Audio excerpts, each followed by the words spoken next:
쇼.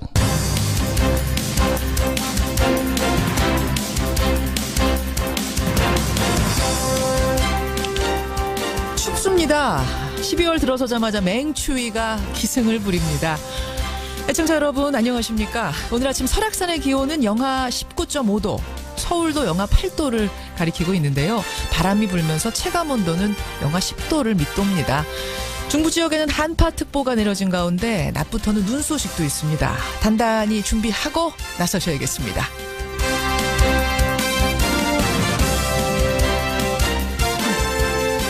이 추운 날씨에도 인천 앞바다의 실종자 수색 작업은 계속 진행 중입니다.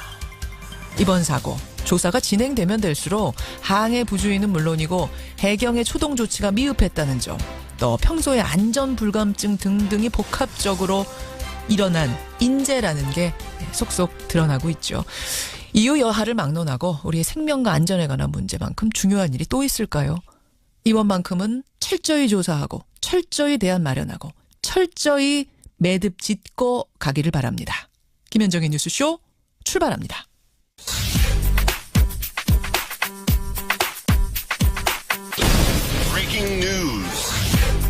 김현정의 뉴스쇼가 주목한 오늘의 포인트 김정훈 기자 나와 있습니다. 어서 오세요, 김 기자. 네.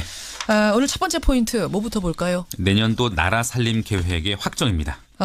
새 예산안 여야가 가까스로 합의를 했습니다. 네, 429조 원에 이르는 내년도 예산안 어제 오후에 여야가 잠정 합의했고요. 오늘 국회 본회의 때 처리가 될 예정입니다. 예. 쟁점이 됐던 게 공무원 증원이죠. 9,475명으로 정리가 됐습니다. 그러니까 12,000명이 정부안이었고 네. 민주당안은 그거보다 조금 낮았고 국민의당안이 9,000명. 네. 그다음에 자유한국당이 한 7,000명, 6,500에서 7,000명 얘기했던 건데 결국 9,475명으로 정리됐어요. 네, 당초 정부안보다는 22.5% 줄어든 규모네요. 예. 법인세의 경우에는 과세 대상 이익이 3천억 원을 넘는 기업의 법인세율 현행 22%인데 25%로 상향 조정하기로 했고요. 예. 최저임금 인상에 따라서 영세 자영업자 자금 지원도 쟁점이었거든요. 그렇죠. 원안대로 2조 9,707억 원으로 합의가 됐습니다. 일반 국민들 입장에서는 아동수당 어떻게 되느냐, 기초연금 어떻게 되느냐가 최대 관심이었어요. 그렇습니다. 65세 이상 노인 가운데 소득 하위 70%에게 지급되는 기초연금이 있습니다. 현재 20만 원인데 25만 원으로 인상이 된다고 하네요. 그래요. 생활이 보다 어려운 노인들에 대해서는 지원 수준을 높일 수 있도록 기초연금 제도 개선 방안을 계속 강구해 나가기로 했고요. 시기가 쟁점이었는데 시기는 지방선거 이후로 결정이 된 거네요? 그렇습니다. 9월로 늦췄습니다. 그래요. 또 아동수당의 경우에는 0세부터 5세까지 아동이라면 소득 상위 10%만 빼고 10만 원씩의 수당이 지급됩니다. 0세에서 5세까지 아동을 둔 부모한테 소득 상위 10%는 제외하고 네, 10명 중 9명이요. 나머지 90%만 네. 매달 10만 원씩. 시기는 역시 이것도 지방선거 후고요. 그렇습니다. 예. 사실은 어제까지만 해도 이게 정기국회 내에 처리가 될까 싶었는데 그래도 통과가 됐어요. 네, 막판 타협이 이루어지긴 했죠. 그런데 사실 자유한국당은 공무원 증원 또 법인세 인상에는 여전히 반대 기류가 있거든요.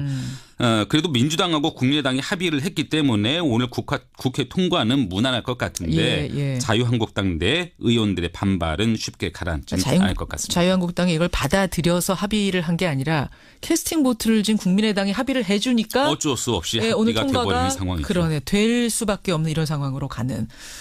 이 이야기는 오늘 뉴스닥에서 좀 더 해볼 수 있을 것 같습니다. 다음 포인트 가죠. 네, 꼬리 내린 최경환 의원입니다. 자유한국당 최경환 의원 오늘 검찰에 출두를 하는군요. 네, 박근혜 정부 시절 국정원으로부터 특별 활동비를 상납받은 혐의를 받고 있죠. 당초에는 지난달 28일 검찰 조사가 예정돼 있었는데 거부했습니다. 그렇죠. 공정하지 못한 수사에 협조하기 어렵다고 밝히면서 정치 보복을 위한 명백한 음해다 이렇게 주장을 했거든요. 하지만 검찰이 체포영장까지 청구할 수 있다 이렇게 밝히면서 결국 꼬리를 내리게 됐네요. 이명박 정부 때 김태효 전 대외전략비서관 이분도 오늘 군 댓글 관련 혐의로 검찰에 출석합니다. 마지막 포인트 짧게 갈까요? 파리바게뜨 제빵기사의 직접 고용 논란이 있었거든요. 고용노동부의 직접 고용 지시 이행 시한이 오늘까지네요. 오늘까지 직접 고용을 해라 제빵사들. 네. 그러지 않을 경우에는 고용노동부가 제빵기사 한 명당 1,000만 원씩의 과태료를 부과하겠다는 겁니다. 파리바게뜨 입장은 뭡니까? 직접 고용 대신에 3자 합작사를 설립해서 예. 그곳이 제빵사를 고용하는 방식으로 문제를 풀겠다 이런 입장이거든요. 일종의 그러니까 자회사를 두겠다는 거예요? 네네. 우회적으로 문제를 풀겠다는 건데 예, 예. 노조는 그 과정에서 강압과 회유가 있었다 이렇게 반발을 하고 있네요. 현재 합작사에 참여하겠다고 밝힌 제빵사는 전체 70% 정도인 것으로 알려졌습니다. 여기까지 오늘의 포인트. 김정훈 기자 수고하셨습니다. 네. 해경이 낚싯배 선창 1호의 실종자를 찾기 위해 수색 작업을 벌이고 있지만 별다른 성과를 거두지 못하고 있습니다. 이번 참사 역시 평상시에 키워온 안전불감증으로 인한 인재였음이 여실히 드러나고 있습니다. 예, 인천 영흥도 앞바다에서 발생한 선박 충돌 사고. 너무도 많은 사망자, 실종자가 나온 게 참 이해하기 어려웠는데요. 오늘로서 이틀이 지나면서 문제점들이 속속 드러나고 있습니다. 우선 해경 경비정 33분 만에 도착을 하긴 했는데 어선 사이에 끼어 있어서 더 빨리 출발을 할 수도 있는데 못했다는 겁니다. 그런가 하면 바닷속으로 들어가서 수색을 할 수 있는 해상구조대는 이 보트가 고장이 나면서 골든타임이 한참 지난 1시간 12분 만에 현장에 도착했다는 사실도 알려졌죠. 결국은 또 이렇게 되네요. 전문가 연결합니다. 황대식 전 한국해양구조협회 구조본부장 연결을 해보죠. 황 본부장님 나와 계세요. 예, 안녕하십니까. 사실은 어제까지만 해도요. 골든타임 안에 해경이 도착했다. 그러니까 구조작업 자체가 늦지는 않았다. 이런 얘기들을 했었습니다. 근데 알고 보니까 지금 그게 아니었다는 얘기죠. 이제 결과론을 가지고 경무수를 따지는 건데요. 예. 뭐 정상적으로 이제 도착했다고 하는데 또 실제 구조할 수 있는 이제 잠수구조사들이 늦었다고 하는 문제를 가지고 이제 그렇게 말씀들을 하시는 것 같습니다. 예. 우선 그러니까 해경 경비정도 말이죠. 지금 33분 만에 도착을 해서 뭐 골든타임에 늦진 않았다라고는 얘기는 하지만 이곳이 그 육지로부터 1.6km밖에 떨어지지 않은 곳이었기 때문에 어선들 사이에 경비정이 끼어 있지만 않았으면 사실은 더 빨리 왔었어야 되는 거리라는 거거든요. 예, 예. 그렇죠. 이건 뭘 제가 비전문가라서 이해가 안 되는 건가요? 어선들 사이에 끼어서 출항을 못했다. 이거 전문가로서는 어떻게 보세요? 일단 그 해경에 이제 전용부두라는 게 있습니다. 예. 언제든지 출동할 수 있는 전용부두가 있는 곳이 있고 예. 또 이런 파출소 같은 경우는 일반 어선들의 어항 이나 이제 어업전지기지 같은 경우 소규모 항구에 같이 이제 배들을 계류를 시킵니다. 그러다 보니까 이제 서로 엉키고 또 그 배들에서 풀르고 다시 그 배를 묶어놓고 이러다 보니까 시간이 늦은 걸 보도가 나왔는데 예, 예. 이게 이제 매번 그렇지만은 대표적인 세월호 사고 이후에도 예. 행정적인 대책, 정책 등 문서상으로는 좀 바뀌었습니다. 문서상으로는? 하지만 예, 문서상으로만 바뀌었지 현장의 구조 대응 상황은 예. 별로 바뀐 게 없습니다. 실제 그런 게 바뀌려고 그러면은 예. 거기에 알맞는 장비나 또 인력 그런 인력들이 교육훈련이 이루어지고 거기에 대비와 대책이 세워져야 되는데 예.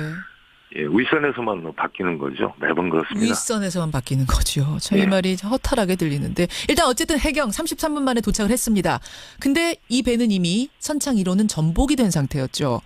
따라서 수중으로 들어가서 구조할 수 있는 인력이 필요했는데 도착한 해경 인력에는 그런 인력이 없었습니다. 수중 구조가 가능한 특수구조대를 또 기다려야 되는 상황이 됐어요. 근데 이 특수구조대는 무려 72분이 지나서야 도착을 했습니다. 본부장님. 예. 72분이면은 이런 상황에서 72분이면 이게 도대체 어느 정도 시간인 건가요? 물론 이제 대응하는 입장에서는 최선을 다해서 온다고 왔지만은 예. 이런 결과를 가지고 보면은 그런 것들이 이제 부적절하거나 또 대비나 대응이 좀 부족했다고 이제 지적을 받는 상황인데 다행히 이제 그 평택 같은 경우는 그 서장했던 분이 좀 성견지명이 있어서 원래 예. 평택항에 이제 구조대가 있었습니다. 특수구조대가. 예, 예. 그것을 사고 빈도가 높은 지역인 제부도로 뺐거든요. 예. 이제 그런 대응이 사실은 준비가 대비가 필요한 건데 인천 같은 경우는 뭐 장비가 아마 정비 중이었던 것 같습니다. 그러다 장비가요. 보니까 그러니까 고장이 났었대요. 예. 타고 나올 수 있는 보트가 고장이 나서 돌아서 뭐 다른 쪽으로 오다 보니까 72분이 걸렸다는 겁니다. 이게 이제 구형 그 리포트로 올 때는 야간 항해가 사실은 이제 육안으로 이렇게 식별해서 항해를 해야 되기 때문에 예. 시간이 많이 소요될 걸 보니까 이제 지휘관이 이제 판단해서 육상으로라도 이동을 이제 한 것 같아서 결과론적으로 뭐 골든타임 이렇게 늦었다라는 지적을 받고 있는 것 같습니다. 자, 정확하게 말씀드리면요. 신형 보트가 고장이 난 상태여서 육지로 이동을 해서 영흥도항으로 간 다음에 민간 선박 얻어 타고 사고 해역까지 갔습니다. 그래서 72분이 걸렸고 그 다음부터 수중 작업 진행한 겁니다. 그래서 선실 안에서 상당히 많은 사람이 구조는 됐는데 저체온증으로 이분들이 사망을 했어요. 저체온증으로. 조금만 더 빨리 갔으면 이분들 구조가 조금만 빨리 이루어졌어도 저체온증으로 사망하는 분 수가 줄지 않았을까 이런 생각을 유족들은 할 수밖에 없는 거 아니겠습니까? 네, 뭐 일반적인 입장에서는 뭐 분명히 그렇게 생각을 가질 것 같습니다. 그래서 이런 것들이 지금 우리의 세월호 사고 이후에도 변화가 없는 현실이라고 받아들이면 될 것 같습니다. 안타깝지만은 이 중요한 장비가요. 고장이 나 있을 수가 있는 건지. 고장이 난 걸 몰랐다고 뭐 장비는 해도 물론 문제고. 이제 고장도 나고 수리도 하고는데 이게 고장이 났을 때 이런 비상 상황에 대비해서 다른 장비가 또 준비가 되어 있어야 되겠죠. 고장이 난 거를 이제 알고는 있었던 거죠. 예, 인식을 했으니까 아마 수리를 한 것 같습니다. 그랬겠죠. 근데 이제 수리하는 동안 설마 무슨 일이 있겠어 하고 가만히 있었다는 얘기가 되는 거네요. 예, 뭐 그렇게 판단할 수 있습니다. 예, 참 이게 참 말씀을 드리면서도 너무 안이하게 이 상황을 본 게 아닌가라는 생각이 들고 또 하나 지적되는 거는 낚싯배에 대한 규제 문제인데요. 너무 느슨하게 지금 저 규제가 이루어지고 있는 건 아닌가. 물론 선창1호는 불법 저지른 건 아닙니다. 법대로 운행을 했습니다. 근데 법 자체가 10톤 이하의 배에 대해서는 상당히 뭐 규제가 거의 그렇습니다. 없다시피 하다면서요? 예, 이 법의 취지가 어민들의 이제 수익 증대를 위해서 추가적으로 이렇게 낚시 어선업을 좀 하도록 하고 수상 레저의 이제 발전도 도모하자는 이제 그런 취지의 배경이 있습니다. 그러다 보니까 유도선 사업법이라든지 또 일반 선박에 관한 어떤 그런 규제보다는 약간 좀 완화된 그런 규제를 하고 있는 것으로 알고 있고요. 또 이게 이제 9.77톤인데 10톤 미만은 지자체에서 그냥 신고하면은 이제 허가해 줄 수 있도록 이렇게 된 것들이 아마 맹점인 것 같습니다. 신고만 하면 될 수 있는. 그 지난번 큰 사고가 났던 돌고래호 이것도 낚싯배인데 여기도 역시 9.77톤. 이번 선창1호도 9.77톤. 그러니까 10톤 그렇습니다. 이하로 아주 아슬아슬하게 만들어 놓은 거네요. 그다음에 근본적인 문제는 이렇게 20명 정도의 이제 어떻게 보면 낚시를 하시는 분들이지만 승객이라고 봐야 되거든요. 이런 분들을 태우고 가는 배를 혼자서 대부분 조종한다는 것이 문제입니다. 그러게요. 조타도 해야지, 통신도 해야지, 어떤 위급 상황에 대비할 수 있는 그런 그 보조 인력이나 이런 또 시스템이 전혀 돼 있는 게 아니거든요. 그러면 대부분의 낚싯배는 선장이 혼자 운행도 하면서 뭐 조타하면서 승객들 수발까지 다 들고 이런 서비스를 다 하는 거예요. 그렇습니다. 그러다 보니까 상당히 안전 부분에 있어서는 취약해질 수밖에 없죠. 그래요. 이번 선창1호 같은 경우에는 그래도 승무원이 한 명 타고는 있었더라고요. 뭐 가족 중이나 또 이렇게 페이가 없는 분들 뭐 중에서 이렇게 지인들이나 이제 데리고 나가는 경우도 물론 있습니다. 이제 낚시도 좋아하시는 분들도 이제 무상으로 이렇게 데리고 나가서 어떤 역할을 맡기는 경우도 있는데 대부분 낚시선들이 뭐 1명 내지 2명 그 정도의 적절치 못한 인원으로 많은 승객들을 태우고 항해를 하는 부분이 상당히 좀 문제가 있다고 봅니다. 낚싯배들에 대한 좀 총체적인 점검이 좀 필요할 것 같습니다. 이 사고가 계속 이어지고 있고 낚시 인구는 계속 늘어나고 있는데 말이죠. 어떤 부분을 좀 봐야 될까요? 이것은 낚시활성법 자체를 좀 손을 봐야 될 것 같습니다. 근본 기본법이 되기 때문에 교육도 1년에 이제 4시간 정도 받도록 돼 있는데 그 중에서 안전교육은 1시간밖에 없습니다. 교육을 받도록 돼 있긴 하군요. 1년에 한 번 있습니다. 한 번 4시간. 그런데 이제 교육을 오시는 분들 입장에서는 낚시 이제 어선업 필증을 받기 위해서 이 교육을 꼭 받아야 되는데 교육에 임하는 어떤 자세라든가 이제 정신적인 그런 부분에서 보면은 상당히 좀 문제가 있습니다. 일단 교육이 좀 지금 좀 느슨하게 되고 있는 건 아니냐 이 부분 지적하시는 거고 또요. 시간만 때우면 된다. 뭐 또 좀 줄여서 간단하게 해달라. 이제 받으려는 의지 자체 좀 능동적이지 못하시는 부분이 상당히 많거든요. 그리고요 또 낚싯배에서 점검해야 될 부분. 실제 이게 지난번에도 이제 그 VPS라고 그래가지고 그 해경에서 이제 국가유산을 들여가지고 이렇게 설치해놓은 것들이 있거든요. 그런데 이제 운항자에 대한 그 운항 역량에 좀 뭐라 그럴까 함양이 좀 필요한 것 같습니다.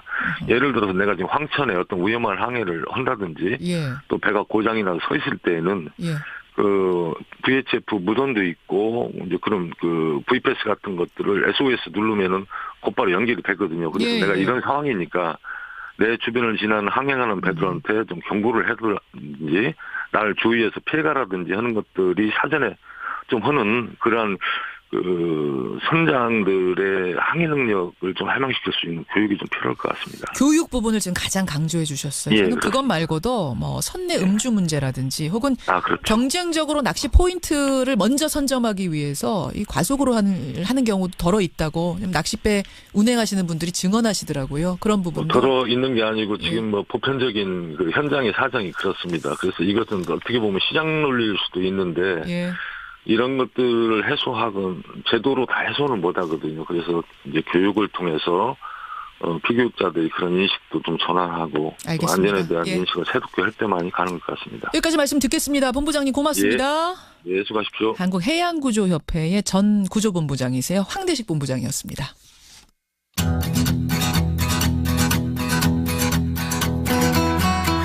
김성환의 행간 시사평론가 김성환 씨 나오셨습니다. 어서 오십시오. 네, 안녕하세요. 어제 김성환의 행간을 네. 여야 지도부가 들은 게 분명합니다. 왜 그렇게 생각하세요? 우리 행간이 끝나자마자 네. 급속도로 하루 종일 이루어져서 결국 합의까지. 저도 깜짝 놀랐습니다. 이렇게 잘 맞출 수가. 그러니까 사실은 어제는 이제 우리 맞춘 건 아니에요. 네. 우리는 이제 문제점들을 비판하면서 빨리 이루어지길 바란다. 하지만 쉽진 않다는 얘기를 했는데 그래도 네. 생각보다 쉽게 하루 만에 이루어졌습니다. 네, 맞습니다. 국민 여론 눈치를 좀 봤다고 봐야 되겠죠. 그러게요. 네. 이 어제의 예산안 통과 과정 막전 막후는요. 뉴스닥에서 2부에서 좀 더 자세히 다뤄보기로 하고 행간은 뭐 가지고 오셨습니까? 어제가 국민의당 안철수 대표가 취임한 지 꼭 100일째 되는 날이었습니다. 예. 기자간담회에서 안 대표는 물이 99.9도에도 끓지 않는 것처럼 지지율도 축적하는 시간이 필요하다. 내년 지방선거는 3자 구도로 가야 한다. 뭐 이렇게 국민의당이 현 상황을 설명하고 앞으로 나갈 방향을 제시했는데요. 예. 이 취임 100일 맞은 안철수 대표. 그러나 안 대표에게 없는 세 가지에 대해서 한번 얘기를 해볼까 합니다. 당대표 취임 100일인데 안 대표 안철수 대표에게 없는 세 가지가 있어요? 네. 첫째, 내 편이 없다. 둘째, 비전이 없다. 셋째, 리더십이 없다입니다. 굉장히 있는 가혹한 평가해 주시는 거 아니에요? 아니요, 있는 거를 말씀드리라고 하면 또 제가 말씀드릴 있는 수 것도 있는데 많이 있지만 예, 없는 거를 일단 위주로 없는 거 위주로. 겁니다. 자, 그럼 예. 첫 번째부터 보겠습니다. 내 편이 없다? 네. 지지자는 있지만 팬덤이 없다 이런 얘기인데요. 아하. 뭐 연예인 팬클럽 보면 정말 대단하지 않습니까? 예. 콩으로 매주를 썼다고 해도 믿죠. 이건 당연히 믿는 건데. 맞아요. 그 사람을 위해서 모든 걸 다 바칠 각오가 되어 있는 사람들이 있어야 한다는 겁니다. 이른바 뭐 연예인 덕후 이런 얘기도 하잖아요. 그렇죠. 예. 그러니까 정치인한테는 내 편, 내 세력이 굉장히 중요합니다. 이게 팬덤이고 바로 바람이거든요. 예. 근데 지금 안철수 대표에게 이런 내 편이 있습니까? 호남 지역 여론을 보세요. 시베리아 찬바람이 쌩쌩 불고 있죠. 당내에서 호남 의원들과 갈등 벌이고 있죠. 국민의당 지지율은 원내 4당 중에서 바닥으로 추락했습니다. 그래요. 안 대표가 어제 기자회견에서 문 대통령 극성 지지자들을 향해서 공산주의 어디 가서 사고 나겠지 이런 뭐 냉소적인 반응을 보였거든요. 예. 하지만 안 대표는 그런 팬덤도 사실 갖고 있지는 못합니다. 사실 우리나라에서 대통령 된 사람 치고 팬덤 없는 사람은 없었습니다. 예. 그러니까 팬덤이 없으니까 이쪽 저쪽 양쪽에서 모두 터지는 현상이 발생하는데요. 그러니까 안 대표는 힘들 때나 외로울 때 곁을 지켜줄 캔디 같은 사람인가요?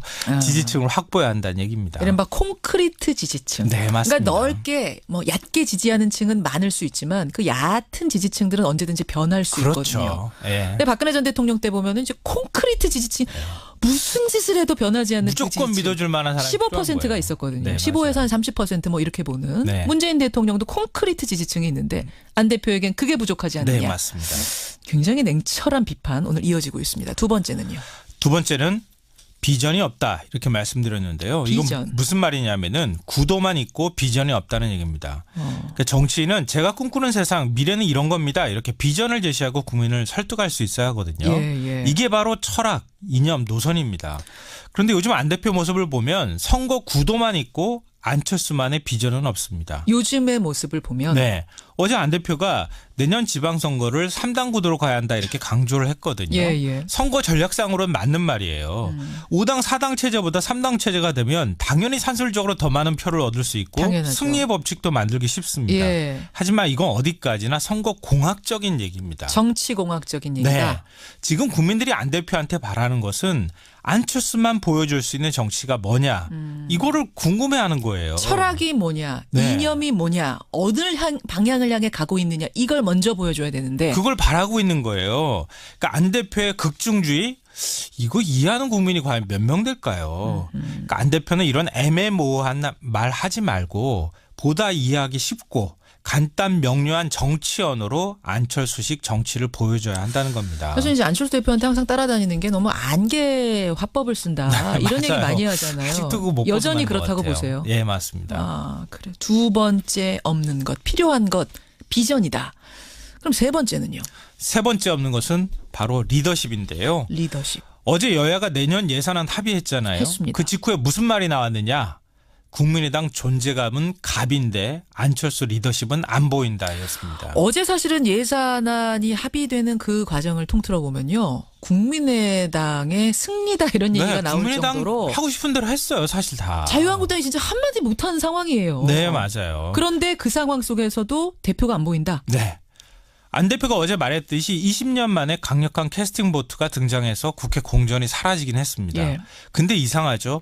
국민의당 존재감이 폭발하면 당대표의 위상이 따라 올라가는 게 당연합니다. 그렇죠. 자연스럽게 당대표 권위가 생겨야 하거든요. 근데 안 대표는 정반대로 리더십 위기 상태입니다. 당내에서는 바른정당하고 통합 문제를 가지고 오락가락하고 지금 아직까지도 정리가 안 되고 있어요. 그렇죠. 리더십이 뭡니까? 설득의 기술이에요. 예. 그러니까 당내 식구들조차 지금 설득을 못하고 있다는 얘기인데요. 이렇게 되면 국민을 설득할 수가 있을까요? 이게 바로 리더십에서 나오는 거다 이렇게 볼 수 있는데요. 그러니까 안 대표 취임 100일 뭐 아직 평가하기는 조금 이런 시간일 수도 있지만 안 대표가 지방선거에서 의미 있는 승리를 거두려면 네. 분명한 것은 지금처럼 해선 안 된다는 것만은 분명해 보입니다. 그래요. 그러니까 안 대표는 여러 가지 장점도 갖고 있으니까 안 대표한테 없는 이 세 가지를 좀 더 보강하면 예. 그러면 보다 아주 쉽게 선거에서 많은 성과를 올릴 수 있지 않을까 하는 기대를 해봅니다. 김성환 씨가 오늘 굉장히 냉혹한 평가를 내려주신 것만은 분명한데 이게 말하자면 사랑의 맹 거죠. 예. 100일을 맞았으니까 더 건강하게 성장해라 하는 사랑의 맹. 어제 안 대표 기자간담회 뒤에 사랑의 회초리 같은 거 있었어요. 예, 그림 맞아요. 있어요. 보신 분들은 아실 거예요. 네. 회초리 오늘 너무 세게 때리신 건 아니에요? 아닙니다. 연락 오는 거 아니에요? 여기까지 김성환의 행간 수고하셨습니다. 네, 고맙습니다. 이가탄의 뉴스쇼 2부 출발합니다. 가상화폐가 연일 화제입니다. 1 비트코인이요. 지금 1,300만 원대입니다. 올 초에 120만 원이었던 것이 1,300만 원. 도대체 이게 몇 배가 뛴 건가요? 정부가 어제 범정부 TF를 구성해서 이 가상화폐를 규제해야 될지 말아야 될지 방안을 모색하겠다 발표를 했습니다. 열풍을 넘어서 광풍처럼 불고 있는 이 가상화폐 현상 오늘 첫 순서로 진단을 좀 해보죠. 어떤 사람이요. 금감원에 3번 응시를 했습니다. 3번 다 최종 면접 3인 안에 들었습니다. 그런데 3번 다 떨어졌습니다. 감사원에서 감사를 해보니까 부정청탁 응시생이 있었던 겁니다. 그 사람을 뽑느라 이 사람이 떨어진 거죠. 그런데 감사원의 결과가 나왔음에도 불구하고 그 부정청탁 합격자는 계속 금감원을 다니고 있고 이 떨어진 응시생에 대해서는 구제책이 마련되지 않고 있습니다. 결국 이 응시생 오늘 금감원을 상대로 소송을 제기한다고 합니다. 예, 그 기구한 사연 응시생의 이야기 직접 들어보겠습니다. 화요일에는 뉴스다 코너가 있죠. 정말 그야말로 황금 케미를 자랑하는 허성무, 이준석 허성무 두 패널과 함께 이번 주에 상한가 하한가 정해보겠습니다. 50원에 담은 100원의 장문 유료 문자 샵 1212 카톡 레인보우까지 열어놓고 출발합니다. 가상화폐가 지금 엄청난 수익률을 올리면서 연일 화제입니다. 1 비트코인이요. 1,300만 원대입니다. 가상화폐 시장은 24시간 내내 돌아가기 때문에 제가 지금 말씀드리는 이 순간에도 거래가 일어나고 가격이 막 변하고 있습니다. 1 비트코인. 올해 초에는 120만 원대였습니다. 그때도 거품이라고 경고의 목소리가 높았는데요. 그게 지금 1,300만 원이 넘은 겁니다. 걷잡을 수 없이 부는 열풍이 뭐 거의 광풍 수준인데요. 그런데 이제 가상화폐는 말이 화폐지 법의 테두리 안에서 화폐 역할을 하는 그런 법정 통화가 아닙니다. 따라서 어떤 관리 감독도 받지 않고 거래에도 규제가 전혀 없습니다. 거래소도 24시간 운영이 되고 있고요. 남녀노소 아무나 투자를 합니다. 이렇게 되자 어제 국회 정무위원회 주도로 공청회가 열렸습니다. 이쯤 되면 정부가 나서서 관리 감독, 즉 개입을 해야 되는 게 아니냐 이걸 고민하는 자리였는데요. 자, 어떻게 생각하십니까? 가상화폐 열풍 진단을 해보죠. 우선 실태를 좀 보겠습니다. 실제로 투자를 하고 있는 대학생 한 분 연결을 해보죠. 익명으로 연결합니다. 안녕하세요. 네, 안녕하세요. 대학교 몇 학년이세요? 4학년입니다. 4학년. 언제 시작하셨습니까? 가상화폐 투자는? 6, 7월 정도에 시작을 했습니다. 6, 7월. 그 사이에 얼마나 벌고 얼마나 잃으셨어요? 제가 처음에 시작할 때 600만 원 정도를 투자를 했었거든요. 예. 근데 이제 이게 한 달 만에 1,300만 원이 됐어요. 그래가지고 지금 2배 넘게 벌었는데 또 2배 넘게 벌 수 있을 것 같고 언젠가 금방 1억 되지 않을까? 예. 그래서 다시 투자를 했어요. 재투자를 했어요. 네, 근데 이번엔 투자하자마자 1,300만 원이 400만 원이 됐어요. 그렇게 등락폭이 심하단 얘기네요, 그 얘기는? 예, 진짜 너무 심각해요. 지금도 오르는 것 같아요. 지금도 화면 보고 계시는 거예요, 모니터? 아니요, 오르는 것 같아요. 그 말씀은 사실 가상화폐 시장이라는 건 주식시장하고 달라갖고 24시간 계속 돌아가는 거니까. 네, 맞아요. 한 번 투자한 분들은 모니터 앞을 못 떠난다면서요. 맞아요. 그러니까 이제 비트코인 좀비라고 말도 하는데. 좀비. 네, 하루 종일 보게 되거든요. 하루 종일. 잠 자다가도 이거 오를 것 같아. 꿈에서도 나와요. 꿈에서도 나오고. 이런 식으로 가상화폐에 투자하는 친구들, 대학생들이 많습니까? 엄청 많죠, 진짜. 엄청? 그러니까 40% 정도는 직접 투자를 좀 하고 있어요. 중독 수준으로 매달리는 경우도 그럼 개중엔 있습니까? 학교 수업을 들어도 시간에 노트북을 켜놓고 이제 뭐 교수님이 말씀하시는 걸 적거나 하잖아요. 예. 근데 그 노트북에 잘 보면은 가상화폐 시장 차트를 켜놓더라고요. 열어놓고 있어요, 아예 노트북에다 한 켠에. 네. 그리고 이제 항상 이제 스마트폰으로 확인하고 지하철 타면은 항상 이제 가상화폐 얘기가 들리고. 네. 그 순간에도 급등락을 반복하고 있더라고요. 사실은 이제 학생이니까 돈이 많지 않잖아요, 여유 자금이. 네. 돈을 뭐 어디서 빌려서 하는 경우 혹은 아르바이트에서 벌어서 하는 경우 다양하겠네요. 엄청 다양하죠. 네, 친구 중에는 아버지가 사업을 하시는 이제 친구가 있거든요. 예. 아버지한테 2억 원 정도를 빌렸어요. 아버지한테 2억 원이나? 네. 통이 큰 친구예요? 네, 그래서 며칠이 지나고 제가 물어보니까 야, 많이 벌었어. 한숨을 쉬면서 2억 원이 1억 원이 됐어. 반토막이 됐어. 네, 또 며칠 지나서 물어보니까 7,500만 원밖에 안 남았어. 진짜 그 친구 너무 나쁜 마음을 먹지는 않을까 약간 그런 생각이 들 정도로 예.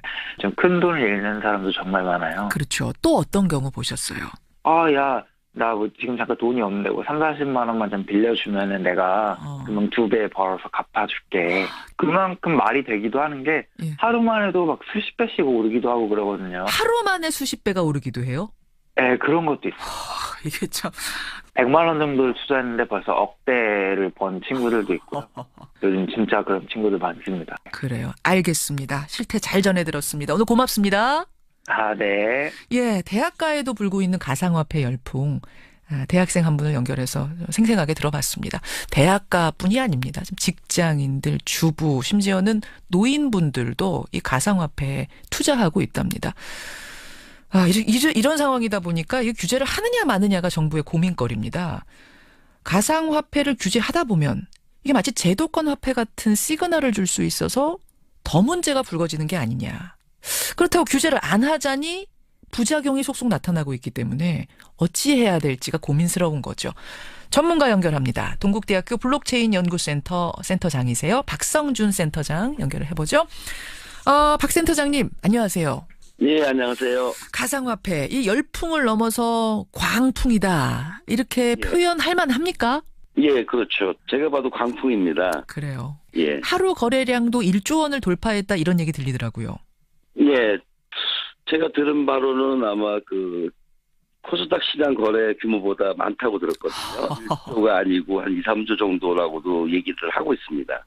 그래요. 그러면 국내에서 거래되는 가상화폐 종류는 몇 가지나 됩니까? 전 세계적으로는 한 1,200개 정도가 있습니다. 예. 네, 국내에서 거래되는 가상화폐는 10개 이내. 10개 이내. 그 중에 하나가 이제 대표적인 비트코인인 거고요. 네, 비트코인의 규모가 제일 크지요. 그렇죠. 주식시장처럼 이것도 거래하는 거래소가 존재한다던데 그런 거래소는 몇 개나 됩니까?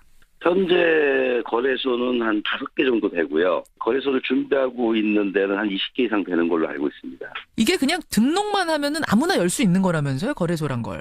예, 현재는 암호화폐 거래소라는 그게 없지 않습니까? 그래서 지금은 제가 하는 바로는 통신사업자로 등록하고 있는 걸로 알고 있습니다. 예, 통신사업자로 마치 예. 그 사이트 열듯이 그냥 열면 되는 거예요. 사람들이 몰리면 되는 거죠. 예, 그렇습니다. 그 이유도 역시 법의 테두리 안에 이 제도권 안으로 들어와 있지 않기 때문에 그런 거죠? 예, 맞습니다. 예. 자, 교수님. 이 정도 붐을 예상하셨어요? 솔직히 수익률이 제일 좋을 거라고는 생각을 했습니다. 근데 제가 생각한 것보다 좀 더 너무 많이 급격히 올라가고 있는 것도 현실이에요. 그래요. 저는 한 연간 한 3배에서 5배 정도만 보고 있었거든요. 근데 지금 어느 정도인 거죠? 아마 올해만 해도 거의 10배, 한 8배에서 10배 이상 올랐고요. 그렇죠. 중요한 거는 작년부터 시작을 하면은 제 생각에는 거의 한 20, 30배? 그렇죠. 엄청나게 올라 있습니다. 2년 동안 20, 30배. 예. 걱정스러운 건 그야말로 돈 놓고 돈 먹기처럼 투기판처럼 흐르고 있는 거 아닙니까? 사람들이 그 암호화폐가 상당히 수익률이 좋다는 게 알려지지 않습니까? 예. 그러면은 일반 사람들은 단순히 수익률을 보는 거죠. 그렇죠. 현실적으로 결과만 사람들이 봐서 이제 광풍이 일어나고 있는 거죠. 그렇죠. 그러면은 이런 일반 국민들에게 암호화폐라는 것이 무엇인지 무조건적인 투기보다는 그 위험성도 알려주고 그래서 암호화폐의 어떤 건전한 발전을 위한 어떤 그런 그 제도를 만드는 게 그래서 더 필요하다는 거죠.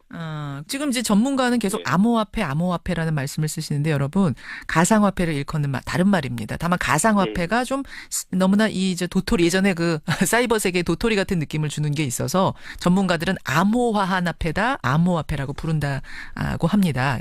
참고를 해서 들으시면 될 것 같아요. 결국 그러니까 지금 센터장님 말씀은 취지 자체는 좋은데 우리 시장에서 이게 좀 왜곡된 채 투기판처럼 흐르고 있다. 이게 걱정스럽다는 말씀이시네요. 예, 제일 중요한 거는 그 왜곡되고 있다는 겁니다. 그래요. 지금 이게 정부의 고민이 규제를 하느냐 마느냐, 그 개입을 하느냐 마느냐 상당히 고민스러운 지점에 서 있습니다. 왜냐하면 개입을 하면 이게 마치 법정 통화처럼 제도권의 통화처럼 인식이 되면서 오히려 돈이 더 몰리지 않겠느냐, 더 투기판 과열되지 않겠느냐, 이게 걱정스러운 거고 개입을 안 하자니 각종 사기 사건이 발생하고 해킹 사건이 발생하고 이게 또 염려스럽고 어떻게 해야 된다고 보세요? 건전하게 암호화폐를 활성화하는 측면이 저는 분명히 있다고 보고요. 그리고 소비자 보호 측면도 해줘야 되는 그 두 마리 토끼를 잡는 균형적인 해결점을 찾아야 된다고 저는 봐요. 그 해결점으로 저는 정부에서 규제를 해야 된다고 원래부터 주장했던 사람이고요. 정부가 좀 개입을 해야 될 시점이라고 보시는 거예요.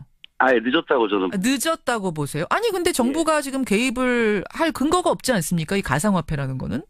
그러니까 새로운 기술이잖아요. 새로운 기술이죠. 기존의 어떤 그 근거를 가지고 기존의 근거 가지고는 개입할 수 없죠. 그래서 이건 새로운 기술이고 새로운 산업이면은 새로운 정책이 필요한 거고 그 암호화폐나 블록체인을 가지고 우리 국가를 어떻게 발전시킬 수 있는지에 대한 새로운 정책을 먼저 나와야 되고 그 정책에 따른 그 규제가 연결해서 나오면 되는 거죠.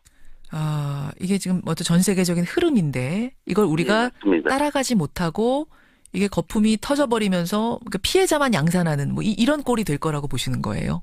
네, 맞습니다. 정확하게 말씀하시는 겁니다. 그리고 보통 암호화폐 전문가들은 끊임없이 지속적으로 주장하고 있는 게 정부가 어떻게 보면 가이드라인이라고 할까요?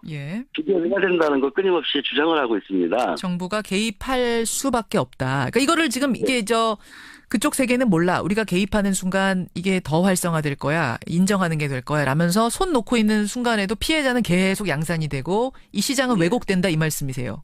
예, 맞습니다. 그래, 그럼 교수님 지금 걱정하는 부분, 정부가 끼어들었다가 이게 제도권 화폐 같은 잘못된 시그널을 주면 어떡하냐, 이 부분에 대해서 뭐라고 답하시겠어요? 잘못된 시그널이라는 건 이미 사람들이 지금 현재 많은 사람들이 잘못된 시그널을 가지고 있어요. 이미 잘못된 시그널을 받았어요. 정부가 안 줘도. 네. 일반 국민들은 제가 볼 때 이게 화폐냐 아니냐, 법적인 위치가 있느냐 없느냐 관심 없습니다. 그냥 돈을 벌기 위해서 투자하는 거지. 예. 그게 현실이잖아요. 맞아요. 100만 원 넣었는데 뭐 1억 된 사람이 있다더라, 이런 소문들 막 들으면서 막 뛰어드는 거죠. 예, 이미 사람들은 잘못된 시각을 가지고 있습니다. 예. 저도 굉장히 안타까운 게 암호화폐 목적은 그게 아니잖아요. 투기 대상이 아니라 그렇죠. 어떤 블록체인 기술의 활성화를 위해서 필요한 어떤 요소 기술인데 사람들은 그런 건 생각 안 하고 이미 광풍이 일면서 잘못된 시그널을 가지고 있는 거예요. 예. 정부는 관여를 해야 돼요, 지금. 알겠습니다. 정부가 TF를 만들어서 이제 어떻게 할 것인가를 고민한답니다. 네. 예, 전문가 의견을 넓게 청취하면서 지금 실태를 정확히 파악하면서 제대로 된 길로 인도해야 되는 게 아닌가, 이런 생각이 드네요. 여기까지 말씀 듣겠습니다. 교수님 고맙습니다. 예, 감사합니다. 동국대학교 블록체인 연구센터의 센터장이세요. 박성준 교수였습니다.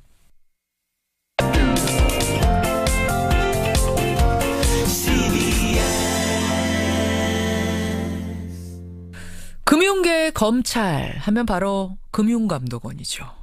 그런데 금융감독원 최종 면접에 3번이나 올랐다가 3번 모두 고배를 마신 응시자가 있습니다. 그 응시자는요, 내 노력이 부족했거니 하고 살아왔습니다. 그런데 알고 보니 마지막 3번째 시험에서는 자신이 2위로 면접에 올라갔음에도 불구하고 부정특혜 응시생 때문에 낙방을 했던 겁니다. 이 사실은 지난 9월 금감원 감사 결과 드러난 겁니다.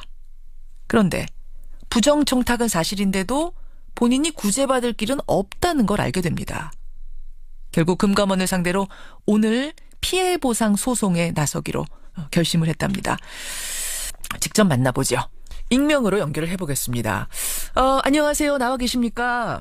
예, 안녕하세요. 예. 금감원 시험을 3번이나 보셨어요? 예. 2012년, 2014년, 15년 이렇게 3번 응시했습니다. 그런데 3번 다 최종까지 가셨어요? 예, 맞습니다. 지금 금감원이 조사를 한 건 3번째 시험 보던 2015년 건이고, 거기서 이제 부정이 적발된 건데, 그 면접에서 뭔가 이상한 김새는 없었습니까? 특별한 건 없었는데 다 끝나고 나서 혹시나 이제 되지 않더라도 섭섭하게 생각하지 말고 계속 관심 가져달라는 얘기를 하셨는데 그냥 의뢰 하는 그런 인사로 이제 알고 있었습니다. 3명 면접에 올라갔으니까 이 가능성이 꽤 있겠구나라고 들어갔던 건데 결국 몇 명 뽑았습니까? 1명이 뽑혔습니다. 1명. 그 1명이 부정 합격이었다는 거죠. 감사원 감사 결과에 나온 것만 보면 지방 인재가 아님에도 불구하고 지방 인재로 이제 서류를 기재를 했는데 그 금감원 측에서 그 사실이 보고되었는데도 불구하고 그냥 넘겼고 그분을 이제 합격시키려고 많이 좀 무리한 걸 했던 걸 이제 그런 정황이 있더라고요. 어떤 게 또 있습니까? 최종 면접에서도 기존에 1등, 2등 탈락하신 2명에 대해서 최종 면접 점수를 이제 낮게 주고 최종 합격하신 한 분한테는 면접 점수를 좀 좋게 줬다고 되어 있고요. 면접 점수랑 필기 점수랑 50대 50으로 합쳐서 이제 합격자를 최종 합격자를 내니까. 근데 이제 50대 50으로 점수를 합산했음에도 불구하고 그분이 3등이었던 겁니다.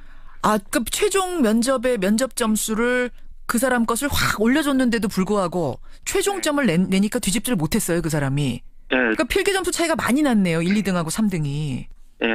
그러자 이제 최종 면접 다 끝난 이후에 흔히 평판조회라고 하는 이제 예정이 없던 걸 이제 도입을 하고 13년도, 14년도에는 그런 게 없었거든요. 그리고 중요한 건 여기는 신입 채용인데 평판조회가 들어갔다는 거고. 그러니까 신입 사원이기 때문에 경력 사원이면 또 모르겠습니다만 신입 사원을 뽑는데도 불구하고 회사를 다녔던 경력이 있는 사람들은 갑자기 경력 조회를 하겠다, 이렇게 없던 항목이 생겼다는 얘기예요. 그래서 1등, 2등은 평판 조회를 했고 이제 3등은 하지 않았는데. 그 사람은 직장 안 다녔어요? 네네. 평판 조회도 1등, 2등을 불합격 시켰는데 예. 우선 이제 저 같은 경우는 증권사 재직 당시에 단기로 이제 퇴사를 하게 된 거는 영업 실적 스트레스 때문인 것으로 보이고, 그리고 어떤 지점장 말에 의하면 뭐 대인 관계는 좋았다고 되어 있다. 그렇게 이제 전문이 되어 있는데 예. 저는 이제 그 뒤에 거 대인 관계가 좋았다는 부분은 또 삭제를 하고 실적 압박으로 단기 조기 퇴사를 했다, 그 부분만 남겨두고 예. 그걸 구실로 저를 떨어뜨렸거든요. 그때는 그거 아셨어요? 그렇게 해서 점수가 뒤집어졌다는 거? 그때는 전혀 몰랐고, 그렇죠. 이번에는 많이 노력하고 열심히 했는데 뭐 실력이 좀 부족했다고 생각했죠. 내가 부족했구나. 네. 왜냐하면 금감원 3번을 지원한 이유는 예. 정말 공정하게 뽑는다는 그런 믿음이 있었기 때문에 그렇죠. 3번이나 지원을 했었던 거거든요. 그냥 항상 저는 주변에 제가 좀 부족했던 것 같다, 그렇게 생각을 했기 때문에 제가 공부를 좀 더하면 될 것 같다, 이렇게 생각을 했었지, 그런 부분은 전혀 상상도 못해요. 네. 이 소식을 듣고 나서 어떠셨어요? 결국은 그때 한 명을 뽑았는데 네. 그냥 그 한 명을 뽑기 위해서 나머지는 정말 다 들러리 선 거 아닌가. 마지막으로 진짜 최선을 다해보고 싶어서 이제 가족들도 이제 어려운 결정을 좀 내려준 측면이 있는데 많이 미안한 감이 있었습니다. 결국 내가 아무리 노력해도 안 될 거였는데. 제가 그렇게 한 거니까. 일단 저는 궁금한 게 예. 부정 입사가 있었던 게 지금 팩트로, 감사원 팩트로 확인이 됐으면 어떻게 그 합격자는 계속 다니고 억울하게 불합격한 사람은 구제가 안 되고 왜 이렇습니까? 제가 이렇게 나서게 된 이유 중에 하나가 뭐 신문 기사든 뭐 감사원 감사 결과든 다 뒤져봤는데 예. 피해자 구제에 대해서 검토를 하겠다는 것조차 그 문구를 하나도 발견할 수 없었거든요. 그럼 그 부정 합격자는 지금도 계속 떵떵거리면서 다니는 거예요, 금감원에? 아직까지는 계속 다니는 걸로 알고 있고요. 그렇군요. 그래서 결국은 오늘 소장을 접수하신다고 제가 들었습니다.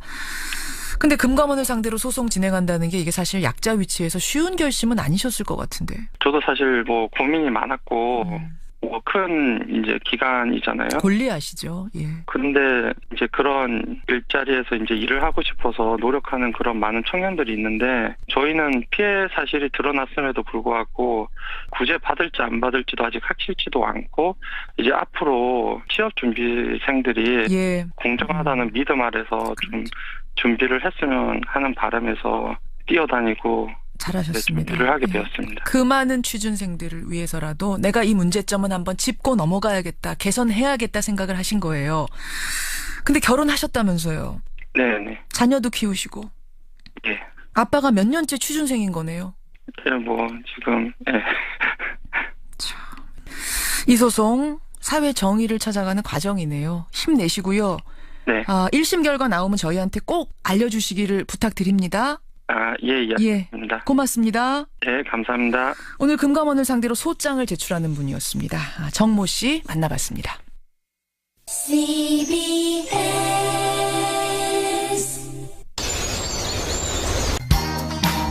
K-팝 선율이 신나네요. 저희 허성무 소장님 어서 오세요. K-팝 가수 중에 제일 좋아하는 가수? 예, 특별히 잘 모르겠어요. 특별히 잘 모르겠습니다. 이준석 위원장 훨씬 나이가 어리시니까. 이게 이상한 게요. K-팝은 보통 남자 아이돌들이 유행합니다. 그러니까 저는 여자 아이돌을 좋아하는데 여기는 K-팝으로 분류가 잘 안 돼요. 그러니까 아니 왜요? 여자 아이돌도 많아요. 소녀시대부터 시작해서. 근데 그 규모가 시장 규모가 예를 들어 방탄소년단이나 엑소 이런 것에 비해 가지고 제가 아는 분은 20분의 1도 안 된대요. 그러니까 이게 사실 제가 아는 여성 아이돌들은 K-팝의 분류는 들어가지 않는 걸로. 그러면 누구? 여성 아이돌은 누구 팬? 저는 다 좋아합니다. 레드벨벳 좋아하고요. 다 좋아하는 한 분과 특별히 잘 모르겠는 한 분이 함께하는 뉴스닥 두 패널 잠시만 기다리시고요. 청취자 문자 좀 보겠습니다. 가상화폐 광풍 들으시면서 많은 분들이 걱정하세요. 이석화님은 노동의 가치가 뭔지도 모르고 한탕주의에 빠져드는 이런 세태에 걱정하셨고, 3292님 도박보다 더 무서운 판 같네요. 이걸 그냥 놔둬야 될까? 투자 말이 좋아 투자지 사람 잡는 것 같다 하셨어요. 반면에 5464님은 이거 뜬구름 잡는 가상화폐 아닙니다. 블록체인 기술이 들어간 암호화 화폐라는 용어가 맞고요. 건전하게 발전시키면 좋은 취지인 건데 좋은 신기술임에도 불구하고 지금 투기처럼 흘러가고 있는 판을 걱정하시는 분도 계시고요. 최철규님, 과거 네덜란드 튤립 돌풍, 튤립 거품 때와 비슷한 느낌이 든다. 역시 걱정. 장정환님은 정부 개입 반대하셨어요. 들어보니 도박 같은데 정부가 왜 개입을 해야 하나요? 나중에 이분 표현 그대로 쓰자면 홀딱 다 날리고 정부에 책임 돌리고 피해 보상해달라 이런 말 나오면 큰일 난다. 그러니까 규제를 놓고도 찬반이 좀 엇갈리는 전문가들 사이에서도 찬반이 엇갈리고 정부도 그걸 놓고 지금 딜레마입니다. 딜레마에 빠진 상태입니다. TF가 이제 구성이 됐습니다. 좀 지켜보기로 하고요. 이 금감원 피해자 인터뷰 듣고도 많은 분들이 같이 한숨 쉬셨어요. 9965님. 그동안 어마어마한 노력을 기울이셨을 텐데 너무 안타깝고 오늘 그 소송 건다는 것 승소하시기 바란다. 이런 응원 문자들 고맙습니다. 자, 화요일의 코너 뉴스닥 들어가죠. 다시 한번 인사드립니다. 세미래정책연구소 허성모 소장님 어서 오십시오. 예, 반갑습니다. 바른정당 노원병 당협위원장 이준석 위원장님 어서 오세요. 네, 안녕하세요. 반갑습니다. 어제 예산안 통과됐잖아요. 네. 아동수당, 기초연금, 군인 월급 인상 두 분은 어디 해당되는 부분이 있습니까? 이번에 예비군 수당이 좀 많이 올랐으면 제가 좀 적용받을 것도 있는데 예비군 수당 문제는 크게 주제가 안 된 것 같아가지고 없어요. 해당사항. 저도 아무 해당사항이 없지만 지금 청취자들의 관심 또 네티즌들의 관심 보면 좀 실검 보면은요 아동수당이 1위. 외에도 여러 가지 지금 최저임금, 군인 월급 이런 것들이 골고루 밤새도록 올랐을 정도로 관심이 높습니다. 어제 예산안 협상 과정은 어떻게 보셨어요, 소장님? 어쨌든 지키지 못했죠. 12월 2일까지 해야 되는데 그 법정 시한을 못 지켰다는 면에 있어서는 모든 정치인이 다 비난을 받아야 마땅하고요.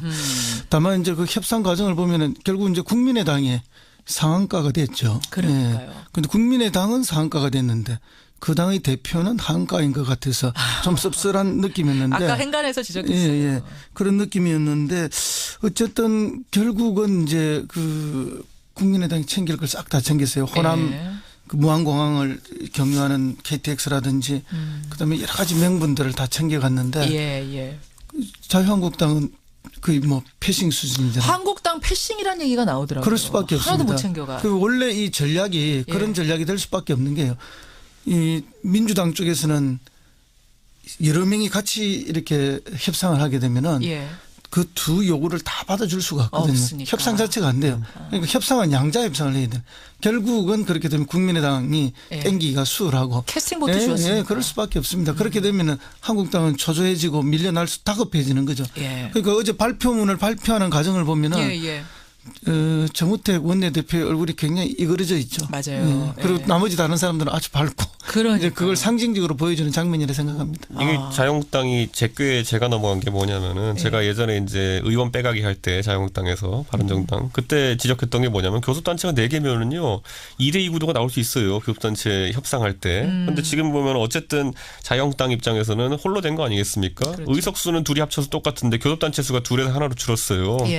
고깃집에 4명 앉아 있는 거랑 3명 앉아 있는 느낌이 다르거든요. 맞아요. 그렇기 때문에 이 상황 속에서 앞으로 이런 국면도 이루어질 것이고 이번엔 예산안이다 보니까 과반을 넘기면 된다는 그런 수치적 그 압박이 있었던 거지만은 법안 처리는 180석 아니겠습니까? 그렇죠. 그때는 또 한국당이 존재감 발휘할 수 있겠지만은 그 앞으로 있는 여러 정치 일정 중에서 지금과 같이 자유한국당이 고립주의를 택했을 때 꼭 180석 그 문제라고 해가지고도 쉽게 이제 뭔가를 얻어낼 수 있을까라는 거는 좀 생각하기 어렵습니다. 왜냐하면 지금 보면 알겠지만은 의원들 중에서 지금 검찰 수사 받는 사람이 좀 있어요. 있죠. 그런데 이분들 중에서 예를 들어 어떻게 수사받다가 잘못돼가지고 실제 국회 출석을 못하게 되는 경우 구속 수사를 한다든지 이런 경우 당장 오늘 최경환 의원이 검찰 출두하잖아요. 그럴 경우에 실제로 한 110석 미만 정도로까지 이제 간다고 하면은 이건 국회에 사라지는 거나 마찬가지입니다. 왜냐하면 120을 지켜야지만이 180석 저지선을 지킬 수 있는 거거든요.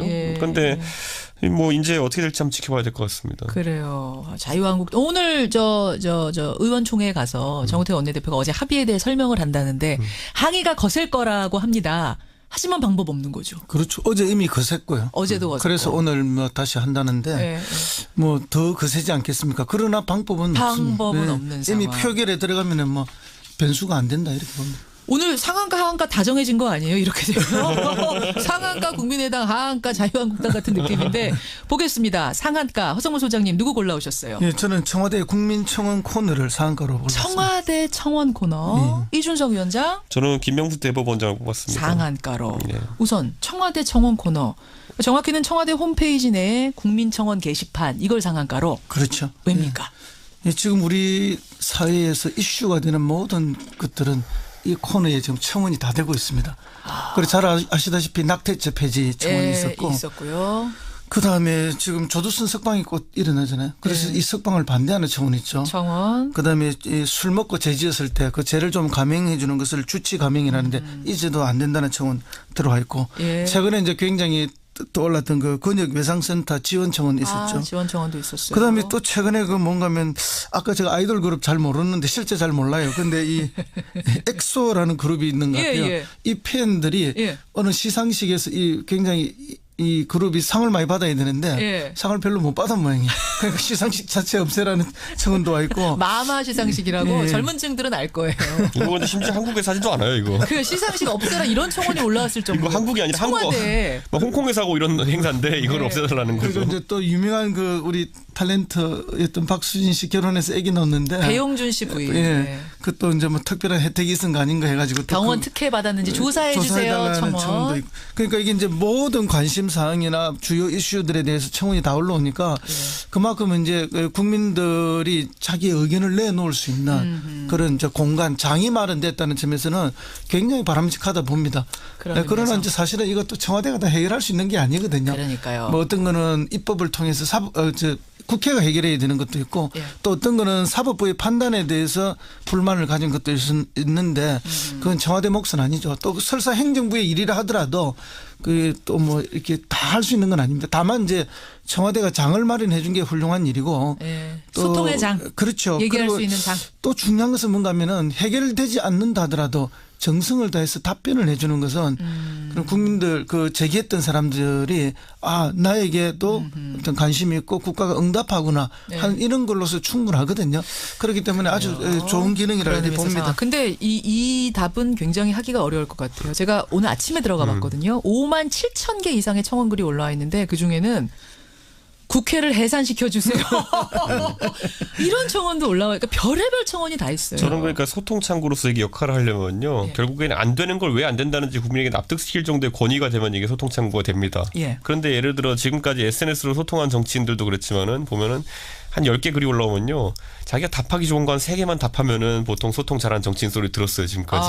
나머지 7개는 그냥 곤란하거나 하면 삭제하는 사람들도 있고 뭐 그냥 무시하는 사람도 있고 이렇게 한데 지금 보면 청원 올라온 것들 중에 보면은 물론 이제 20만 개 도달한 것들도 살펴봐야겠지만은 한 달에 20만 개가 넘어가면 답을 무조건 하게 돼 있습니다. 상당한 수가 예를 들어 올린 것들, 예를 들어 동성혼에 관해 가지고 청와대 입장을 밝혀달라라는 거 이런 것들 같은 경우는 답변 안 하고 넘어올 가능성이 높습니다, 제 생각에는. 왜냐하면 이런 것들을 그러니까 제 생각에는 지금 당장 조국 수석 같은 경우도 이번에 답변하면서 낙태죄 관련해 가지고 그 가톨릭에서 교황의 입장을 잘못 이제 인용했다가 항의를 했죠. 사과했잖아요, 사실상. 그러니까 가톨릭 찾아가지고 사과하고 이런 것처럼.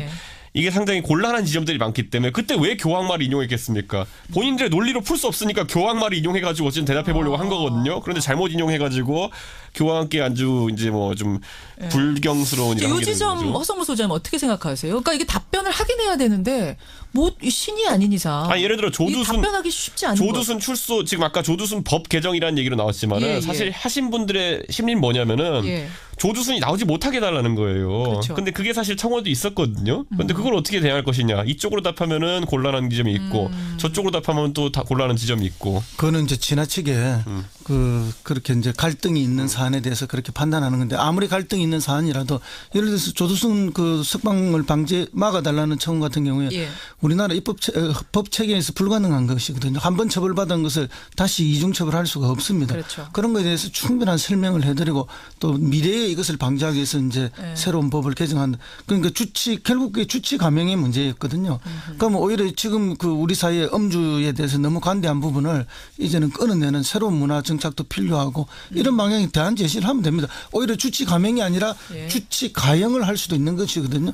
이제 그렇게 하는 그 답변들을 할 수 있고 또 답변이 뭐 이 갈등이 서로 아주 심한 거에는 정답을 낼 수가 없잖아요. 없죠. 그래서 이런 경우 저런 경우에 대한 충분한 정성을 다하는 답변을 내면 되는 것이지 그게 꼭 어떤 문제 제기한 사람에게 완벽한 해결을 내는 그것은 아니다. 정답을 내릴 수는 없을 거다. 그러니까 이제 백악관 같은 경우에도 위드피플 같은 경우에 5년간 227건을 답변했다거든요. 그런데 얼마나 많이 들어왔겠어요. 그렇죠. 결국 답변이 다 나갈 수 없는 것이고 지금 초기 2달 동안에 뭐 2만 3천 건이 들어왔다 해요. 청와대는. 그리고 하루에 한 330건 정도가 되는데 결국 그 답변을 어떻게 다 하겠습니까? 그런 이제 유형별로 묶어서 할 수밖에 없는 것이고 같은 거에 많이 들어오는 것도 있는 것이거든요. 그런데 정성을 다하는 모습 거기서 국민들은 위로와 위안을 받는 것이지 위로를 받는다. 모든 문제에 대해서 다 해결할 수 있다 이는 없는 거예요. 100% 해결책은 못 낸다는 거죠. 청원뿐만 아니라 민원도 어마어마하게 들어오거든요. 매일 뭐 700~800건이 들어온다 그래요. 그런데 그걸 다 그리고 그 민원들이 다 뭐 위법해서 민원이 생기는 게 아니거든요. 그렇죠. 그렇기 때문에 정성을 다하는 모습이 제일 중요하다. 알겠습니다. 그러니까 어떤 국민들에게 얘기할 수 있는 장을 만들어놨다는 점에서 그 점에서 일단 상한가를 주신다는 말씀이에요. 다 100% 정답은 못 찾더라도. 자, 이준석 위원장의 상한가 넘어가겠습니다. 김명수 대법관을 상한가에 무슨 이유입니까? 대법원장이죠. 김명수 대법원장. 대법원장이죠. 네, 대법원장인데 사실 김명수 대법원장이 이번에 그 구속 적부심 통해 가지고 이제 김관진 장관이나 임관빈 정책실장 이런 분들 석방되고 또 그리고 또 전병헌 수석도 불구속 수사하게 되니까 여론이 이제 좀 좋지가 않은 부분이 있어요. 그런데 여기에 대해서 여론에서 이제 뭐 강하게 판사 개인의 어쨌든 실명을 적시하면서 한 사람의 이력을 파헤치고 이렇게 해가면서 비판하는 모습, 비난하는 모습 보이니까 이제 김명수 대법원장이 어쨌든 사법부의 수장으로서 여기에 제동을 걸었거든요. 근데 저는 이게 적절하다 보는 게 사실 재판 결과 하나하나를 놓고 이제 여론이 휩쓸리기 시작하고 뭐 누구를 보직해임하라 그러고 이렇게 시작하면은 사법부에서 아무도 양심적인 판단을 내리지 못합니다. 또는 자기 소신에 근거한 판단, 그 판단이 옳든 그르든 간에 그렇기 때문에 저는 사법부가 어쨌든 독립성을 유지하는 게 중요하다는 측면에서 김명수 대법원장이 처음에는 이제 코드 인사라고 비판을 좀 받았지만은 지금 와서 봤을 때는 상당히 적절한 조치를 하고 있다라는 생각하게 됩니다. 그러니까 여러분 신광열 판사가 구속적부심 통해서 김관진 전 국방장관하고 임관빈 전 국방부 정책실장을 풀어줬잖아요. 석방시켰잖아요. 이것을 두고서 여론이 아주 뭐 거센 비판이 일자 여기에 대해서 김명수 대법원장이 재판 결과를 과도하게 비난하는 일은 일어나서는 안 된다. 저는 여기서 저는 이거 얘기하면서 송영길 의원 같은 경우에는 뭐 그 신광열 판사가 우병우 수석이랑 무슨 뭐 동향이고 사법연수 동기이기 때문에 이런 일을 했다라고 하는데 사실 이건 아주 비열하고 말도 안 되는 공격이고요. 왜 그렇게 보세요? 아니 생각해 보세요. 김관진, 임관빈 건인데 이건 MB 정부의 일을 파겠다는 거 아닙니까? 그런데 여기에 대해서 지금 그 박근혜 정부 시절에 그 민정수석인 우병우 수석과의 친소관계 때문에 이렇게 있다고 하는 거는 전혀 앞뒤가 맞지 않습니다. 이거는. 수장님. 그럼에도 불구하고 이제 이명박 정부하고 박근혜 정부는 연결돼 있잖아요. 실질적으로 이제 댓글 공작이라는 것 자체가 그 정부를 그렇게 탄생시키기 위한 정치 개입과 선거 개입이거든요. 있을 수 없는 민주주의 기본 질서 파괴 행위죠. 그게 양 정부의 사이의 연결고리이기도 합니다. 그 연결고리 속에서 일어났던 일이기 때문에 충분히 그런 의심이나 합리적 비판이 가능하다고 보고요. 그걸 이제 비열하다라고 이야기하는데 그런 현상이 실제로 있는 존재하고 있는 그런 인적 네트워크와 관계이기 때문에 그 부분에 대해서 이야기한 건데 판단이야 국민이 하는 것이죠. 예를 들어 저는 제가 좀 이야기하고 싶은 거는요. 지금 두 분 이건 약간 엇갈리고 있어요. 대법원장이 자기의 사법부를 방어하고 보호하기 위해서 충분히 그런 이야기 할 수 있다고 봅니다. 그러나 사법부의 독립이라는 것은 과거에 상권 분립이 제대로 되지 않았던 시대나 상권 분립이 됐다 하더라도 행정부 위에서는 행정부에 의해서 사법권이 제약되는 이거에 대한 방어여야 하지 국민들의 건전한 비판이나 합당한 비판까지도 안 된다라고 이야기하는 사법부만의 성역을 이야기하는 것은 있을 수 없는 일이라고 봅니다. 독립이냐 성역이냐는 엄연히 다른 말씀이세요. 거죠. 저는 그렇게 봅니다. 왜냐하면 더 강한 권력으로부터의 침해에 대한 독립이죠. 사법부의 독립은. 그래서 재판관들이 양심과 법률에 따라서 재판을 해야 되는 것이고 그러나 그 사법부조차도 국민들로부터 위임된 권력입니다. 아니, 저는 그렇기 때문에 그 되게 위험하다 봐요. 그런 국민들이 자기들이 생각해서 나는 이상하다 생각하면 이상하다고 말할 수 있는 거예요. 굉장히 위험하다라고 이게 실제로 봤을 때요. 예를 들어 그렇게 여론을 이제 재판에 받아들이기 시작하면요. 우리 당장 최근의 일로 기억해 보면요. 그 김광석 씨 부인이었던 서혜순 씨 같은 경우에는 거의 재판하면 무조건 유죄예요. 그분은 만약에 국민 여론대로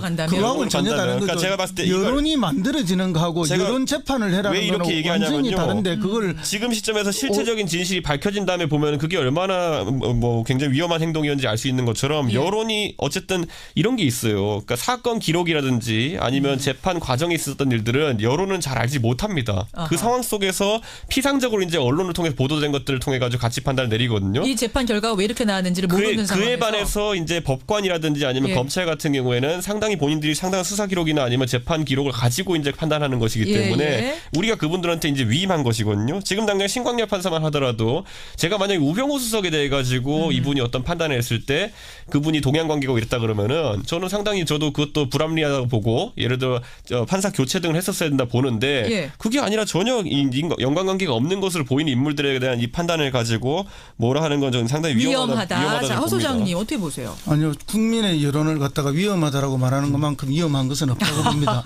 국민 여론이야말로 가장 존중돼야 될 이야기죠. 물론 그것 때문에 재판이 마음껏 흔들리고 춤춰서는 안 된다는 데 동의합니다.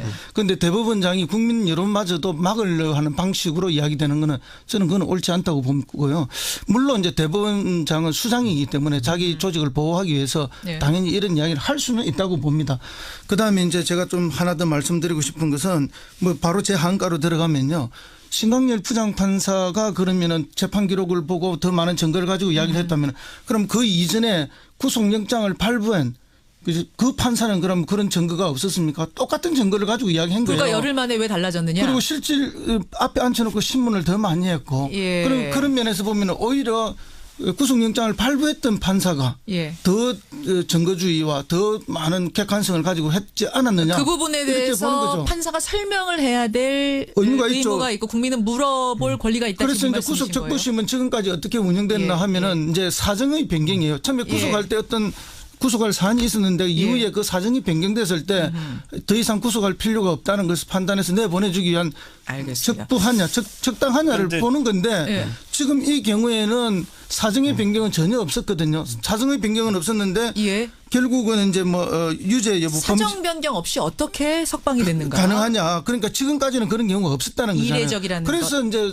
많은 변호사들이나 법조 주변에서 이례적 판결이다, 결정이다. 알겠습니다. 이례적이 아니라면 이제 이거는 그 문제 삼을 일이 아닌데 이거 따라야 되는데. 봤을 때 이 구속 적부심이라는 거는 이제 영장 전담 판사와 다르게 합의부로 진행되는 것이기 때문에 이거는 아까 말한 것처럼 개개인의 어떤 판단도 중요하지만은 상당히 뭐 다수의 법관이 이렇게 동의한다는 것에 우선 첫 번째가 있고요. 두 번째로는 전 신광렬 편타에 대해 가지고 편향성 시비가 과거에 있었어요. 근데 그 편향성 시비가 뭐냐면은 제가 찾아봤더니 어이없게도 강정구 교수, 동국대 강정구 교수를 석방시킨 분이 이분이에요. 아, 북한에 갔었던 그 강정구 교수. 그때 국가보안법 위반으로 그때 된 분을 이분을 그때 석방시킨 분이 그 보석시켜 석방시킨 분이 이분이에요. 그러니까 이분에 대해서 정치적 편향성 논란이 있다는 것 자체가 저는 상당히 좀 의아스럽고, 그러니까 이게 항상 벌어진 일이거든요. 우리 강부영 영장전담 판사 우리가 왜 이분 이름을 알고 있습니까? 매번 하나 이분이 뭐 결정할 때마다 여론이 들끓거든요.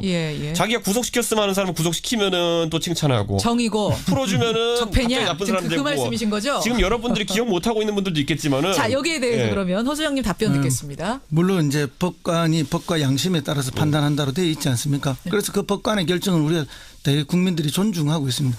그럼에도 불구하고 과연 법관들이 법과 양심에 따라서만 판단했을까 하는 의문이 간혹 하나씩 나오는 거예요. 그러니까 대체적으로는 존중해야 되는 그렇죠. 건 맞죠. 법치주의 근간 흔들면 안 된다는 건 맞지만. 존중하고 있죠. 우리가 다 존중하고 있는데 그럼에도 불구하고 뭔가 이상하다 하는 판단들이 나오는 경우가 있지 않습니까?